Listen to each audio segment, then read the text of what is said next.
Good morning, stamping friends. How is everyone today? Happy Friday. My name is Lorri Heiling, and I'm so glad that you joined me this morning to just maybe give you some inspiration and ideas for another stamp set that I haven't done a demonstration on before. So I hope you enjoy it. My theme is simple stamping today, so I'm hoping that you like that style as well. I wanted to ask you quick, what is your weather doing in your neck of the woods? Just comment in the section below what's going on in your neck of the woods. We are having really cold weather here, and this week we actually had snow in Cave Creek. Oh my goodness. It's like we've never seen it before. I'm a Minnesota girl originally, so it's not anything new, but living in Arizona for 20 years now, we don't see it very often. In fact, my son, after his online schooling today, he ran out in our storage shed and got a boogie board that was meant for the ocean, and he went sledding on a golf course hill. So anyway, that was some excitement. Well, the stamp set we're going to use today is called Dragonfly Garden. Isn't that a fun, beautiful set with the dragonfly that has a coordinating punch? And I don't know, this kind of gets you in the mood for spring. So I thought, let's do that this snowy week. Let's make a spring card. And the paper we're going to use is really pretty. There's lots of colors to work with here. It's on page 25 of the mini catalog. And it's called Dandy Garden, and you get 48 sheets, and you'll get 4 each of the 12 double-sided designs. So it's just a really fun paper set to work with. Remember, anything that you order qualifies for celebration if you're over $50, so you'll get additional free products.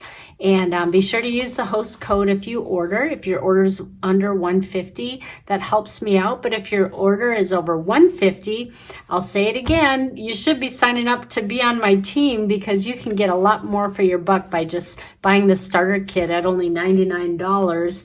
But you get to choose $125 worth of products.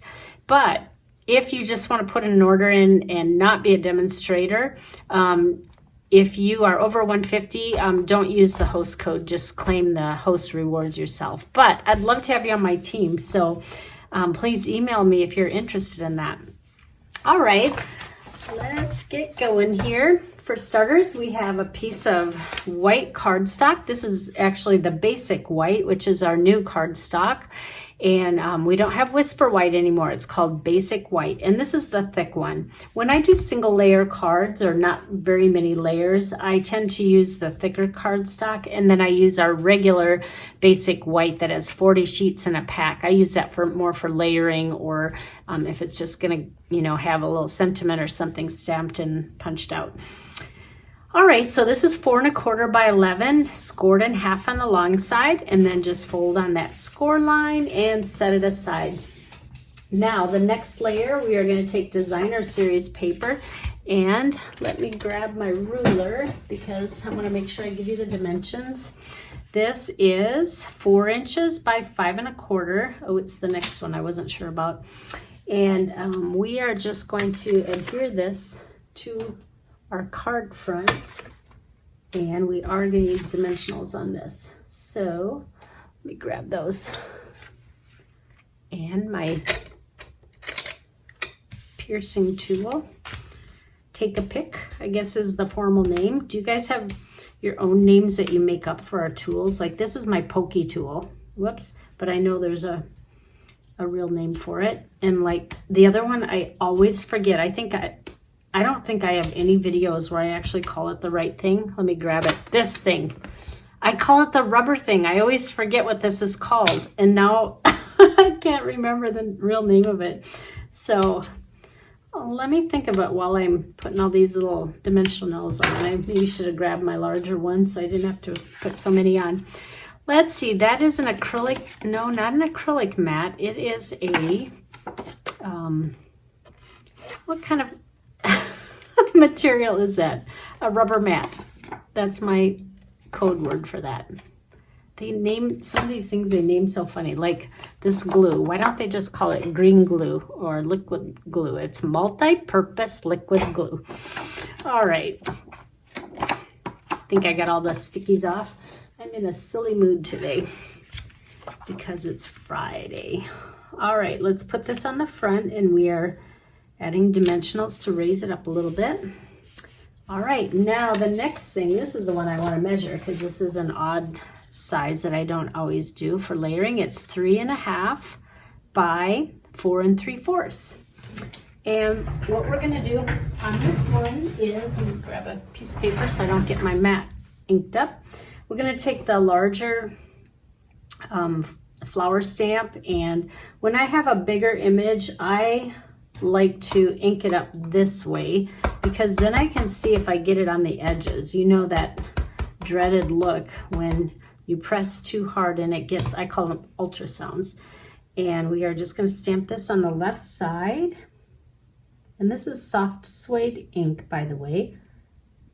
All right, pretty. The next one we're going to do is the butterflies, and this time I want them a little bit lighter than the soft suede. So I'm going to, let's see, which way is upright?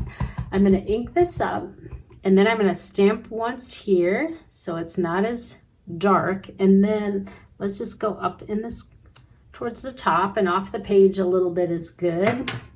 And then the last stamp we're going to do is the sentiment, and I'm choosing Bumblebee for this to coordinate with the paper that we are using. And I'm just going to stick it right here. There we go. All right, now the next part I had to use Magic TV because I didn't want to bring my Stamp and Emboss and cutting machine. There's another word. They should have had one word for that, like the boss or something, you know. But what we want to do is run it through there and put some texture on that. This is the textured embossing folder. It's a 3D one, and so it kind of looks like tapestry, doesn't it? Isn't that pretty? Can you see that? And what we're going to do now is I want to make some flecks on here so it looks a little bit country-ish. And what you do for that, this is one of the many ways you can use the re-inker bottles besides re-inking your stamps. So I just put a dab of it on here, and I am going to want to grab a tissue too, because, or a paper towel, whatever you have near, and also take your aqua painters. I don't think that's technical word for it now. I'm using all these tools that have new names and I can't remember what they are, but and what you're going to do is take a bone folder, and we are gonna, I got to stand to do this. We're just going to tap it, and that's how we're going to get these splats on here. If you want it darker or more, you know, you can do as much or little as you want, but do you see those splats coming on? So simple to do. Now I'm going to use the same brush here, and you just kind of keep squeezing until most of that color comes out. You can go on your paper, but just keep squeezing it, and that's what actually washes it out. You can run it under the sink if you want, but I don't have a sink in my craft room. All right, I want to do one more color here. So we are going to take Bumblebee and just put a little bit. You don't need a lot of this re-inker. And then make it nice and juicy here. We're going to do the same thing. Let me add a little bit more water. To add water, you just pinch on the barrel of it here. And then we will start flecking again. That's another new word, flecking. This one's not quite as dark, but I do want just a little bit. All right, that's good. Now, set all these dirty pieces aside.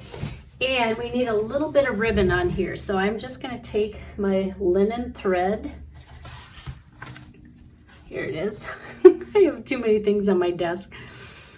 And what I'm going to do is figure out where I want it. I want it to go under the sentiment. So let's go right here. And I did already put the dimensionals on the back to save some time. And what I do is I also keep some two-way tape by my desk, and I'm just gonna tape one side down, and then I'm gonna wrap it around 2 times, and I'm gonna kind of make a little X there just for a little bit of interest. And then let's put a little bit more two-way tape here so it doesn't move. And then my scissors. All right, that's how we get the double layer, and it'll definitely stick where I want it. Okay, coming together. Now let's take the little pieces off and stick it on the front of the card, and then we just have one last piece left to do after I do this. All right, so here's our card front, and you can see that I did add dimensionals to raise it up again. So let's put that on here. And then I made a 2-ply bow with linen thread. And where did I put my glue dots now? I have way too many things on my desk, like I said. And I like to use my pokey tool, and I add, I pick it off with that so I can place it exactly where I want it. Let's go right there, and then the bow goes right there. There we go. Look at how fast and easy that was. May good things grow all year long. So that was really a fast and easy card, and this one would be easy to mass produce. All right, that's all I have for the project today. Don't forget the cactus flowering class. Let me grab my brochure quick. Deadline is coming up on Monday. So I don't do a Facebook Live till Tuesday. So this is your last little promotion for this class. Remember to sign up. You can either get the works with everything here, or I do have a less expensive price tier if you just need the refill kit and not the stamps and the dies. So you can also do that. I will put the link on again, so it's kind of your last chance. I will soon be starting to cut these, and if you've already ordered it, thank you very much, and I will get your projects. I'll be working on those next week, cutting them and getting them in the mail to you. All right, well, thank you again, and we will see you next week on Tuesday morning for another YouTube Live. Bye-bye.